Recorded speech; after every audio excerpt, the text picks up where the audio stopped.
how to become a better speaker.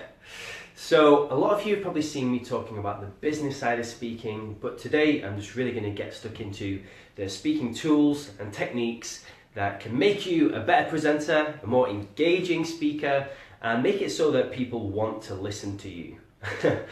Because it's really important to be the kind of speaker that people want to listen to. That's a quote, it's quite a famous quote. And the way to do that, there's so many different ways, but I'm going to take you through 3 very straightforward techniques. I'm just going to whiz through them, give you as much as I can in this short amount of time.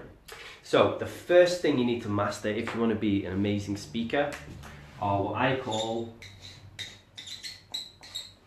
vocal techniques. Now, vocal techniques are obviously things to do with your voice.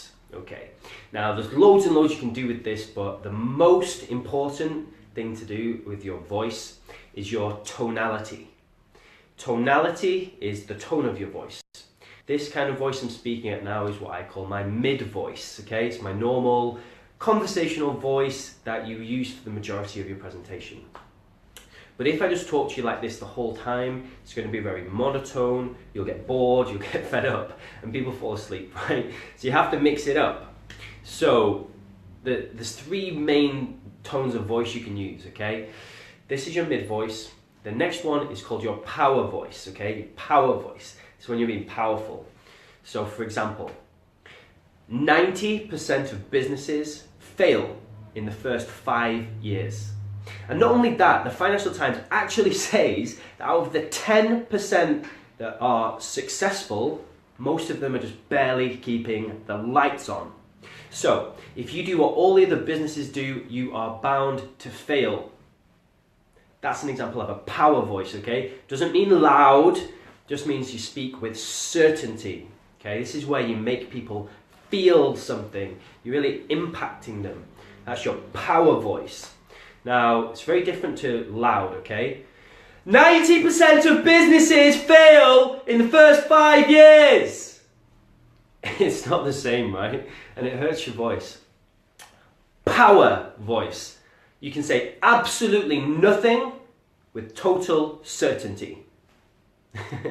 So that's your power voice, okay? Really good to transition into your power voice when you need to make that big impact. The next voice that you need to master is what's called your soft voice. Okay. Now, your mid voice is this kind of conversational tone, but if you want to drop into your heart space more, if you want to really connect with the audience, if you want to tell them something that's maybe a little bit deeper, you need to go into a softer kind of voice.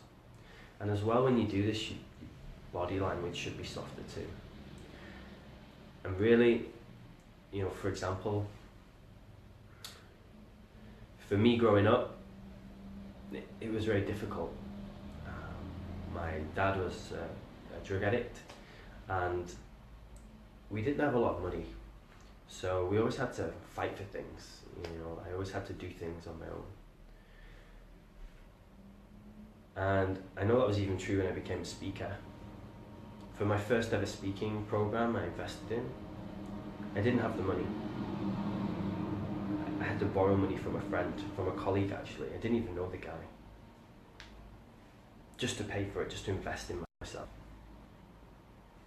And you know, when you have to put yourself on the line like that, make yourself vulnerable and really ask someone for help, it's not always easy.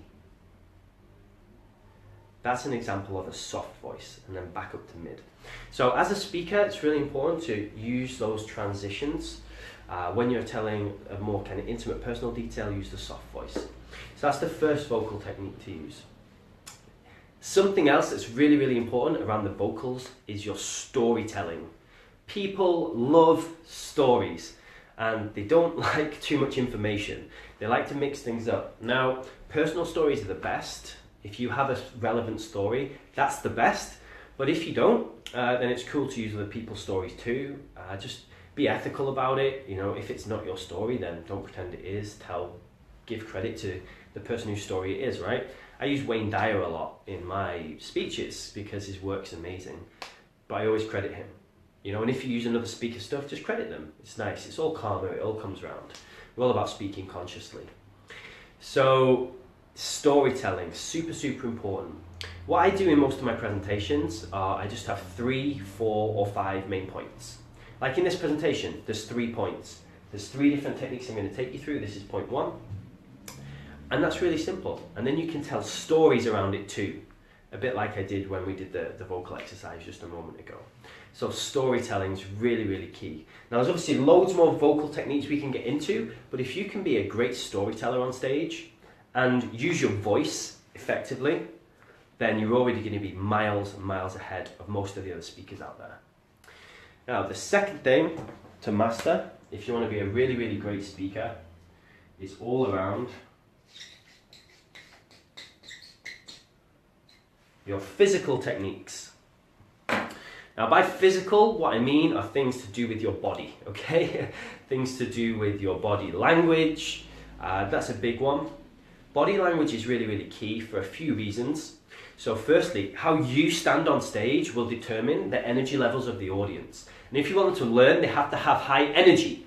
So a lot of the times I get people to repeat things that I say, I get them to raise their hands, do things like this. Their body language changes, their physiology changes, it changes their emotions, changes their state.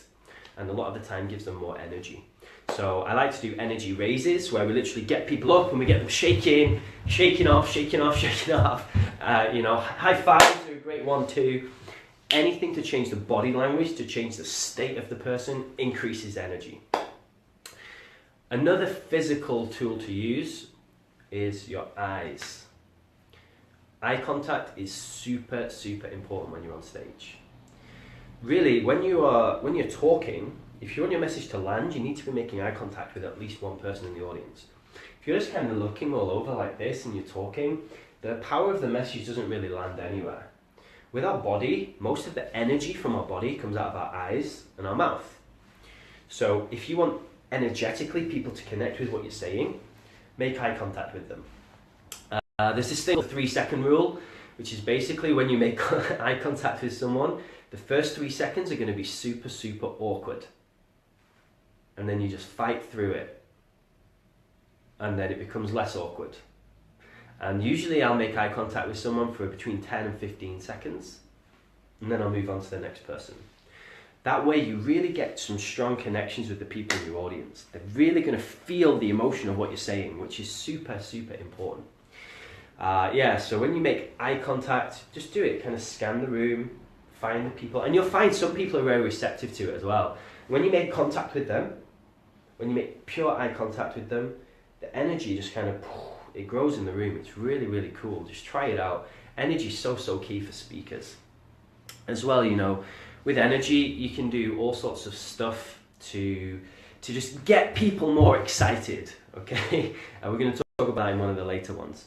So yeah, that's physical, really. I mean, again, there's loads more to it, you know, where you stand on stage, all these kind of things, NLP type stuff. But, you know, if you can just master having great body language, you know, if you see the people in the audience slouching, being a bit negative, maybe falling a bit sleepy, that's because your energy is low on stage. So if your energy is low, a great thing to do is just do an exercise. Get everybody to stand up. Everyone stand up. Amazing. And what we're going to do now is, you've all here to learn, right? Say yes, yes. You get them to repeat it. Say yes, yes. Amazing. And to learn, we need to have high energy. So what we're going to do now is just a really short energy raiser, just to get everybody excited so we have loads of energy so we can learn. Is that cool? Say yes, yes. Awesome. And then there's so many different energy raisers you can do. But yeah, it's really important as a speaker to keep the energy high. If you want people to learn, right? That's the whole reason we're doing this. So, master the vocal techniques, the certainty, the soft voice. When you do the soft voice, so I really feel it. I feel the frequency. I can literally talk about nothing, but I still get this knot in my stomach because I know where the frequency is for that low pain kind of feeling. So, vocals, physical, body language, eye contact, energy high, and then the last thing are the intellectual techniques. Now, what do I mean by intellectual techniques? So intellectual speaking techniques are where you make the audience think. Maybe you get them to do an exercise. Maybe you get them to do a visualization. Maybe you get them to do something a bit cooler. For me as a speaker, I really believe in giving people breakthroughs. How I think about it is like this. If I just give you information, then it's up to you if you go and use it. And most people in the audience won't. They won't. They'll write down loads of notes, they'll fill up their notepad, and they'll never do anything with it. But if you give someone breakthroughs, you really give them something that just expands their mind, changes the way they think about things, so they can never go back, they have no choice but to use it. Their view of the world has changed. And that's something I really love to do. It's really powerful. So intellectual techniques, we do in our events, we do a lot of breakthroughs. Now, some of these are just simple visualization techniques. Some of them are meditations. Some can just be written exercises. And a great thing you can do here as well is you can combine this with this. You can get people to share with their neighbor. You can get them to interact, keep their brain ticking, not just talking at them all the time. But yeah, with intellectual techniques, you can do some really cool things. You might have seen like board breaks where people break the wooden boards. That's a great one for pushing through fear, taking action, following through. You can do the arrow break if you've seen where you put an arrow on that part of your neck and someone else has hold of the other side and you snap the arrow. We do glass walks at our events too. Literally walking on broken glass. It's real beer bottles or whatever kind of bottles we can get. Smash them up, put them on a sheet, and people then walk on it. Now, if you're going to do something like this, learn from a professional how to do it. Now, I invested a lot of money to learn how to do that. So yeah, definitely don't just try it because there's certain things you need to know about the glass walk to make it safe. It's not just, you can't just do it, just all the bottles in there and off you go. That's not safe. And also we do fire walks. So that's really cool. Literally walking on burning hot coals. Tony Robbins does this at one of his events. He does like this 6-foot stretch of coals and everyone just walks over it once. And that's cool, but we kind of take it to the next level at our events. So we do a circular fire pit and you just keep walking over it for like 45 minutes. So you do like 20, 30, 40 walks if you want to, depending on what you want to get out of it. The reason we do these kind of intellectual techniques is it's memorable.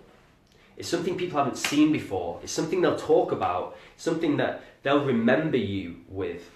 So next time they see you, they'll be like, oh, you're the guy who did the firewalk. Oh, you're the guy who does the snake hypnotherapy. All those kind of things. It's really cool, it's really fun, but you're going to have your own intellectual exercises you can use. So tailor them to whatever works for your message. But just keep it exciting, If you are varying the vocals, if you're doing the physical stuff and you've got high energy, they'll have high energy. And if you're doing the intellectual stuff too, then they're going to remember it. And this is really key as well, because one of the things I teach people is how to get gigs on other people's stages.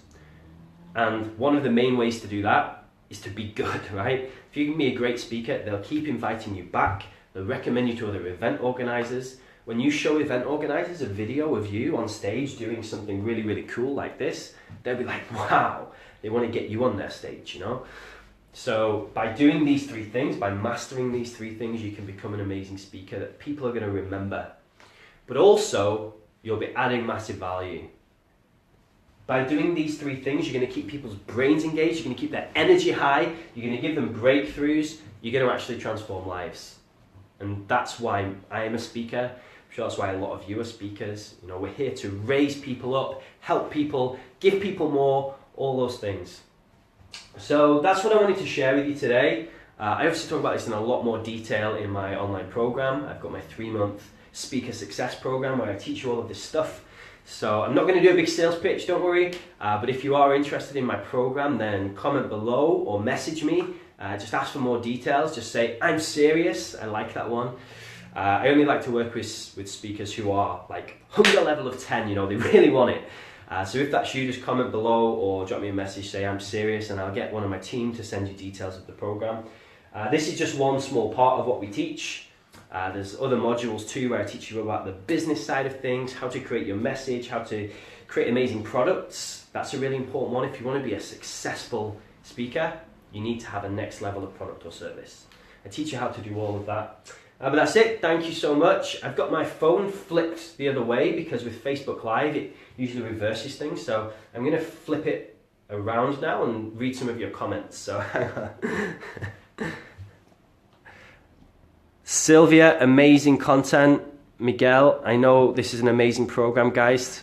Go for it. Thank you, Miguel. Yeah, you are awesome. So many people watching. Ben says, great content, mate. Thank you. Nice. Oh, so many love hearts. Thank you, Jose. Wow, there's a lot of you watching. That's really, really cool. Any questions from you? If you've got any questions, feel free to comment them. I'm going to just take my phone out of the tripod somehow. And ooh. Nice. So now I can see you all. I can see all your beautiful faces. Natalia, very helpful. Cool, cool, cool. Any questions from any of you on anything we've talked about there? Very happy to go through it. Just comment below. If not, I'll just accept it was totally amazing and your minds have been totally blown. Okay, cool. Look, amazing. Thank you so much for watching. Just go out there, have a great message, help people. If you want to work together, super, super cool. If not, then best of luck to you. Hopefully we share a stage soon. And yeah, have a great, great day, everyone. There's no questions, so I'm going to go. I'm off to an event now, really cool event in London. I do a lot of events around speaker training, but I do a lot of events around spirituality, consciousness too. So today, myself and one of my mentees, it's actually his first ever event. It's going to be around consciousness, around something called human design, which basically teaches us about how we work as people, which is really cool. Oh, Ben, a question. Best piece of advice for someone wanting to start speaking, Luke? Anything I could practice? Ben, best piece of advice is you need to just speak as much as you can. Don't spend forever learning how to be a great speaker. Just go out there and put it into practice. An amazing way to learn is through Facebook Lives. This is basically like an event, you know, it's exactly the same. When you do your Facebook Lives to start with, do them in a private group, so only you can see it with whoever's in there. That's what I do with my mentees. We have a private online group where I give them coaching. Then, because your first few Facebook Lives are probably going to be pretty bad, everybody's are.